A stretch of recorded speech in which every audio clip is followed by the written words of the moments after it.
किसी जगह पर एक बहुत बड़ा जंगल था। वो जंगल हरी हरी घास से भरा हुआ था। जंगल के हरा भरा होने की वजह से उस जंगल में बहुत सारे जानवर रहते थे, जैसे कि गायें, बकरी और भी न जाने कितने जानवर। सभी जानवर एक दूसरे से आपस में बड़े प्यार से रहते थे। उस जंगल में कुछ हिरन और एक हाथी भी रहता था। सारे जंगल में हाथी सबसे ताकतवर और सबसे बड़ा था।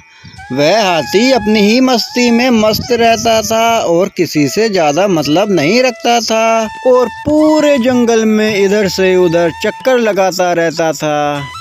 उस जंगल में हर किसी जानवर के खाने के लिए कुछ न कुछ मौजूद था।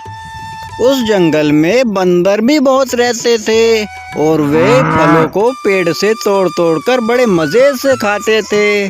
सारे जानवरों का जीवन बड़े मजे से गुजर रहा था। वे दिन भर खाते और शाम को अपने घर जाकर आराम से सो जाते थे। लेकिन उनके इस आराम को किसी की नजर लग गई। उस जंगल में ना जाने कहां से एक भेड़िया आ जाता है।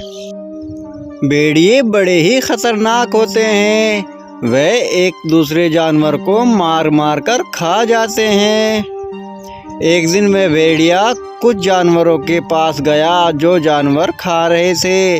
वह इतने मस्त थे खाने में कि भेड़ियों का ख्याल ही नहीं आया। जब भेड़िए को अचानक उन्होंने देखा तो वहां से दौड़ पड़े।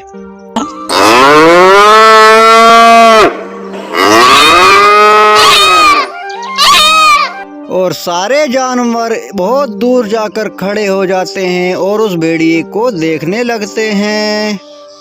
वे सारे जानवर अपने मन में सोचते हैं, हमारा जीवन कितने अच्छे से गुजर रहा था, पता नहीं यह भेड़िया कहां से यहाँ आ गया। अब यह भेड़िया हमें चैन से जीने नहीं देगा। उसी जंगल में एक बकरी भी अपने बच्चे के साथ रहती थी। जब उसे पता चलता है कि जंगल में भेड़िया आ गया है तो वह अपने बच्चे को लेकर काफी डर जाती है। उसे लगता है कि भेड़िया अब उसके बच्चे को खा जाएगा, इसलिए वह मदद के लिए बंदर के पास जाती है और जाकर बंदर से कहती है, बंदर दादा, क्या तुम भेड़िए से मेरे बच्चे की रक्षा कर सकते हो? उसकी तरफ देखकर बंदर कहता है, नहीं नहीं, मैं भेड़िए से नहीं लड़ सकता और वैसे भी मुझे किस बात का डर। मैं तो पेड़ों पर रहता हूँ और भेड़िया पेड़ पर नहीं चढ़ सकता है। बंदर की बात सुनकर बकरी बड़ी निराश होती है और बेचारी वहाँ से चली जाती है। और फिर वह अपने बच्चे के साथ लेकर हाथी से मदद मांगने के लिए उसके पास जाती है और वहाँ जाकर कहती है, हाथी दादा, क्या तुम मेरे बच्चे की रक्षा भेड़िए से कर सकते हो?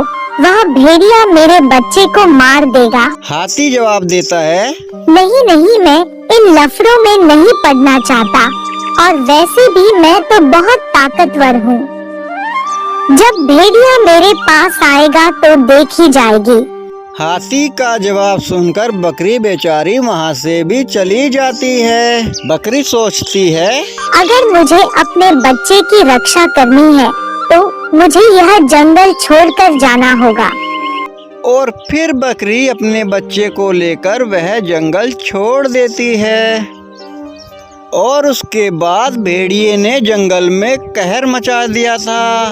वह भेड़िया सारे जानवरों का शिकार करने पर तुला हुआ था और हिरणों की तो जैसे शामत आ गई हो। देखते ही देखते पूरे जंगल में भेड़िए फैल गए और उनका राज चलने लगा। चारों तरफ जानवरों का शिकार हो रहा था।